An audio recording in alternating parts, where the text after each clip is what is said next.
YouTube open చేస్తే చాలు original video, original content, inauthentic content అని సావ కొడుతున్నారు. ఇప్పటికిప్పుడు ఒరిజినల్ వీడియోలు చేయమంటే ఎడికెళ్ళి చేస్తారా? యూట్యూబ్ షార్ట్స్ పాలసీ తొక్క.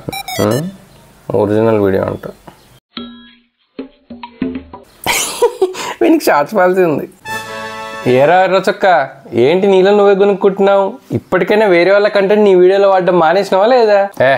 ఏం మాట్లాడుతున్నావు? నువ్వు అంత పద్ధతిగా చెప్పినాక కూడా మళ్ళీ అవన్నీ ఎందుకు వాడతాం? ఏదో అలవాటు పడ్డ పానం కదా అని నా లోపల నేను కొనుక్కుంటున్నా. అయినా అన్ని పెద్ద తెలిసినట్టు మాట్లాడుతున్నావు కదా, మా వాళ్ళకి కొన్ని డౌట్స్ ఉన్నాయి, అవి మొత్తం క్లారిఫై చేయి, అప్పుడు నువ్వు గ్రేట్ అని ఒప్పుకుంటా. ఇక్కడ నువ్వు గ్రేటో నేను గ్రేటో కాదురా, ఏవో నాకు తెలిసిన 4 విషయాలు చెప్తున్నా అంతే. సరే, మీకున్న డౌట్స్ ఏవో కొన్ని అడగండి, నాకు తెలిసినంత నేను చెప్తా. నువ్వు ఎంత మెత్తగా మాట్లాడినా మా వాళ్ళు ఇప్పుడు డౌట్లతో నేను చంపేస్తారు. సరే, ఒక్క నిమిషం.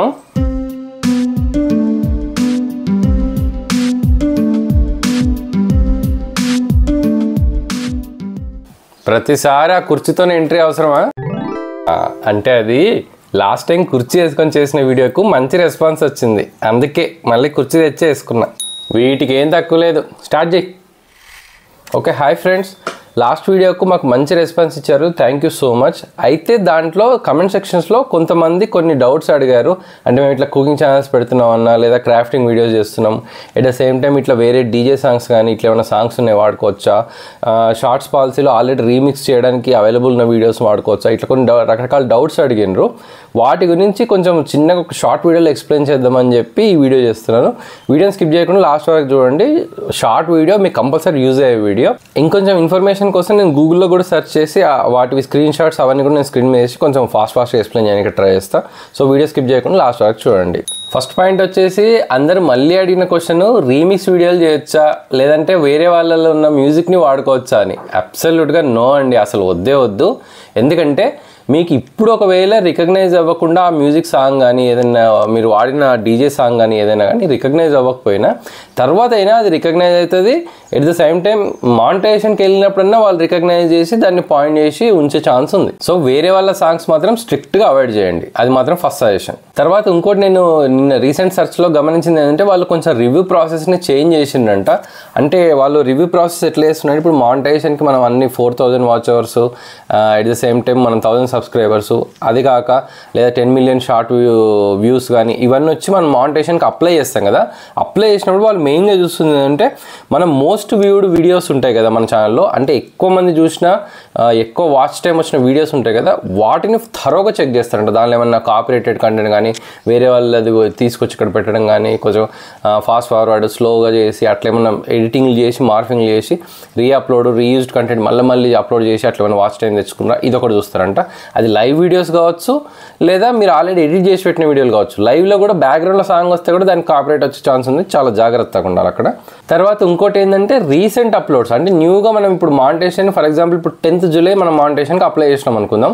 రీసెంట్గా మీరు ఒక జూన్ జూలైలో మీరు అప్లోడ్ చేసిన వీడియోస్ ఉంటాయి కదా, రీసెంట్ వీడియోస్, వాటిని కూడా థరోగా చెక్ చేస్తారంట. అంటే మోస్ట్ వ్యూడ్ వీడియోస్, ఎక్కువ వాచ్ టైం వచ్చిన videos, at the same time రీసెంట్గా అప్లోడ్ చేసిన వీడియోస్, వీటిని చెక్ చేసి వాటిలో వాళ్ళకు ఒకవేళ ఏం మ్యానిపులేటివ్ థింగ్స్ కానీ ఇటువంటి రీమిక్స్ కావచ్చు, వేరే వాళ్ళ కంటెంట్ కావచ్చు కనిపించకపోతే వాళ్ళు మానిటైజేషన్ మనకు అప్రూవ్ చేసే ఛాన్స్ ఉందని వాళ్ళు చెప్తున్నారు. తర్వాత అసలు పాయింట్కి వస్తే, కమెంట్ సెక్షన్లో చాలామంది అడిగిన విషయం ఏంటంటే, అన్న మేము క్రాఫ్టింగ్ వీడియోస్ చేస్తాము లేదా కుకింగ్ వీడియోస్ చేస్తాము, వాటికి ఫేస్ కనిపించదు కదా, మరి ఎట్లా అవి మానిటైజ్ అవుతాయా లేదన్నారు. దీనికి సమాధానం, అబ్సల్యూట్గా మీ ఛానల్ మానిటైజ్ అవుతుంది. కాకపోతే దీనిలో మీరు చూస్ చేసుకోవాల్సిన పద్ధతి ఏంటంటే, అట్లీస్ట్ మీ హ్యాండ్స్ వాటిలో కనిపిస్తాయి. అంటే ఇప్పుడు మీరు వంట చేస్తుంటారు, మీ హ్యాండ్ మూమెంట్ కానీ కొన్ని వీడియోస్ ఉంటాయి, అంటే క్రాఫ్ట్ చేసేవి, పేపర్ క్రాఫ్ట్స్ కావచ్చు, ఆరిగామి క్రాఫ్టింగ్ కావచ్చు, ఇటువంటివి ఉంటాయి. వాటిలో కూడా మీ హ్యాండ్స్ ఈ మూమెంట్ ఇది కనిపిస్తున్నట్టు చెప్పాలి. ఎట్ ద సేమ్ టైం వాటికి సాంగ్స్ వేయకండి, వేరే వాళ్ళ సాంగ్స్ కావచ్చు, వేరే వాళ్ళ మ్యూజిక్ కావచ్చు, బ్యాక్గ్రౌండ్లో వేసేసి దాన్ని పేసి అట్లా మాత్రం చేయొద్దు. వేరే వాళ్ళ సాంగ్స్ వాడకుండా మీ ఓన్ వాయిస్ వాడి ఇట్లా బ్యాక్గ్రౌండ్ కెమెరాతో షూట్ చేస్తారు కదా, ఏదన్నా స్టాండ్ పెట్టి కావచ్చు లేదా చేతితో ఇట్లా పట్టుకొని కావచ్చు, ఆ బ్యాక్గ్రౌండ్ కెమెరాతో షూట్ చేసినవి మీ ఓన్ వాయిస్తో మీ హ్యాండ్ మూమెంట్ వచ్చేటట్టు చూసుకొని అవి మీరు వీడియోస్ పెట్టచ్చు. అవి 100% మానిటైజేషన్ అయితే అన్నారు. బ్యాక్గ్రౌండ్ మ్యూజిక్ కావచ్చు, ఇంకేదో వేరే వాళ్ళది ఒకవేళ క్రాప్ చేసి పెట్టింది కావచ్చు, అవి లేకుండా చూసుకోండి చాలు. తర్వాత లాస్ట్ వీడియోలో నేను ఎక్స్ప్లెయిన్ చేయకుండా వదిలేసిన ఒక విషయం ఒకటి గుర్తుంది. ఆ విషయాన్ని రాసుకొని ఇప్పుడు మీకు ఎక్స్ప్లెయిన్ చేస్తున్నా. ఫెయిర్ యూసేజ్ పాలసీ అని ఒకటి ఉంటుంది మనకు. ఫెయిర్ యూసేజ్ పాలసీ అంటే ఏంటంటే ఒక స్మాల్ అమౌంట్ ఆఫ్ టైం కోసము ఒక వేరే ఇమేజ్ని కావచ్చు, గూగుల్ నుంచి డౌన్లోడ్ చేసిన ఇమేజ్ కావచ్చు, ఒక స్క్రీన్ షాట్ని కావచ్చు, మనం వాడి దాన్ని వీడియోలో పెట్టవచ్చు. అయితే దీనిలో కూడా ఫెయిర్ యూసేజ్ అనే దానికి ఒక డెఫినేషన్, ఒక రిస్ట్రిక్షన్ అనేది ఉంటుంది. అంటే ఒక వీడియోలో 4 to 5 టైమ్స్ మనము ఆ ఇమేజ్ని కావచ్చు, మనం తీసుకున్న థర్డ్ పార్టీ కంటెంట్ను వాడచ్చు. అయితే ఇమేజ్ మాత్రమే వాడండి, సౌండ్స్ ఇట్లాంటివి మాత్రం వీలైనంత వరకు అవాయిడ్ చేయండి. వేరే ఎందుకంటే ఓన్లీ 2 to 3 సెకండ్స్ మనం వేరే వాళ్ళ సౌండ్ పెట్టినా కొన్నిసార్లు డిటెక్ట్ అయ్యే ఛాన్స్ ఉంటుంది. అట్లాంటప్పుడు మనకి కింద అది మ్యూజిక్ ఇన్ దిస్ వీడియో అని చెప్పేసి వస్తుంది, మళ్ళీ అది ప్రాబ్లం అవుతుంది. ఇంకోటి ఏంటంటే ఇప్పుడు ఆ స్క్రీన్ షాట్ని కూడా స్క్రీన్ మీద వేసేసి అట్లే ఉంచేసి మొత్తం బ్యాక్గ్రౌండ్లో మాట్లాడుకుంటూ పోతే మళ్ళీ అది వేస్ట్. అట్లా ఉన్నది కూడా మన వీడియో వాళ్ళు కౌంట్ తీసుకోకపోయే ఛాన్స్ ఉంటుంది. ఇప్పుడు చూడండి, ఇట్లా ఇంత తక్కువసేపు మనం ఒకవేళ స్క్రీన్ షాట్ కానీ ఏదైనా వేసి ఎక్స్ప్లెయిన్ చేయడానికి కోసం, ఏదైనా చూపించడానికి, ఒక స్టాటిస్టిక్ చూపించడానికి కావచ్చు, ఏదైనా పై చార్ట్స్ ఇట్లాంటి ఎడ్యుకేషనల్ వీడియోస్ వీళ్ళకు బాగా యూజ్ అవుతుంది. వీళ్ళు బాగా ఎక్కువ వాడుతుంటారు ఇట్లాంటివి. ఏదైనా ఫార్ములా కానీ ఏదైనా ఉన్నది టక్కున ఇట్లా డిస్ప్లే అవుతుంది, దానికి సంబంధించింది వాళ్ళు ఎక్స్ప్లెయిన్ చేస్తూ ఉంటారు. సో వాళ్ళు ఏం చేయండి అంటే జస్ట్ ఆ 2 to 3 సెకండ్స్ మాత్రమే అవి చూపించేసి టక్కున మళ్ళీ వీళ్ళ ఫేస్తో వీళ్ళు వచ్చి వీళ్ళు చెప్పే ఎక్స్ప్లెనేషన్ కావచ్చు అదన్నీ ఉండేది కంటిన్యూ చేసుకుని ట్రై చేయండి. మొత్తం ఆ ఫార్ములా స్క్రీన్ మీద వేసి బ్యాక్గ్రౌండ్లో మీరు ఉండి చెప్పేది మాత్రం వద్దు. అటువంటివి మానిటైజ్ అవ్వకపోయే ఛాన్స్ ఉంది. ఎందుకు అట్లాంటి వీడియోస్ అవసరం లేదు. ఎందుకంటే మనం మ్యాక్సిమం ఎఫర్ట్స్ పెట్టి వీడియో, మీరు ఒరిజినల్ వీడియో క్రియేట్ చేస్తున్నప్పుడు దాన్ని కొన్ని చిన్న జాగ్రత్తలు తీసుకొని చేయడం వల్ల మనకు లాభమే ఉంది కానీ నష్టం అయితే లేదు కదా. తర్వాత మీరు డౌన్లోడ్ చేసే ఇమేజ్ కావచ్చు, తీసే స్క్రీన్ షాట్స్ కావచ్చు, వీలైనంత వరకు వాటికి బ్యాక్గ్రౌండ్లో ఎటువంటి పేర్లు కానీ, కింద ఇమేజ్ స్టాక్ ఇటువంటివి ఏమన్నా బ్రాండ్స్ కానీ, రిజర్వ్డ్ ఇమేజ్ అని కానీ అట్లా ఏమన్నా వచ్చేవి లేకుండా చూసుకోండి. ఇప్పుడు కొన్ని ఉంటాయి ఇమేజ్ స్టాక్ అనే దాని నుంచి, వెబ్సైట్ నుంచి కొన్ని ఇమేజ్ డౌన్లోడ్ చేసుకోవచ్చు, పింట్రెస్ట్ నుంచి డౌన్లోడ్ చేసుకోవచ్చు. ఇవన్నీ కూడా ఏదో రకంగా ఎవరో ఒకరికి కాపీరైట్ ఇన్ఫ్రింగ్మెంటేషన్ ఇచ్చే ఛాన్స్ మనం ఇచ్చినట్టే వాటి నుంచి తీసుకుంటే.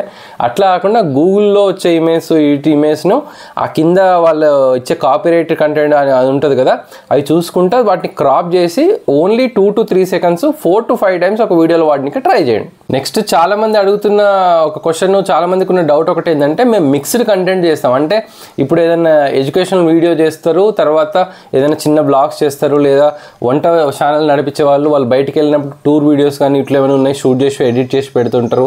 వీటికి మానిటైజేషన్ అవుతుందా అవ్వదా అని 100% మానిటైజేషన్ అవుతుంది. అంటిల్ అన్లెస్ మీ వీడియోలో వేరే వాళ్ళ కంటెంట్ లేనంత వరకు, మీ కాపీరైట్ ఇన్ఫ్రింగ్మెంటేషన్ రానంత వరకు మీ వీడియో 100% మానిటైజేషన్ అవుతుంది, మీ ఛానల్ మానిటైజేషన్ అవుతుంది. అంతెందుకు, ఇప్పుడు మేము మా ఛానల్లో చేస్తుంది కూడా మిక్స్డ్ కంటెంటే. మేము యాక్చువల్గా wife and husband comedy videos చేస్తాం.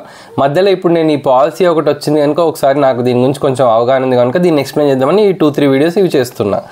ఎట్ ద సేమ్ టైం మీరు కూడా మిక్స్డ్ కంటెంట్ చేయొచ్చు, 100% మానిటైజేషన్ అవుతుంది. మా ఛానల్ అయితే మానిటైజేషన్ అయింది.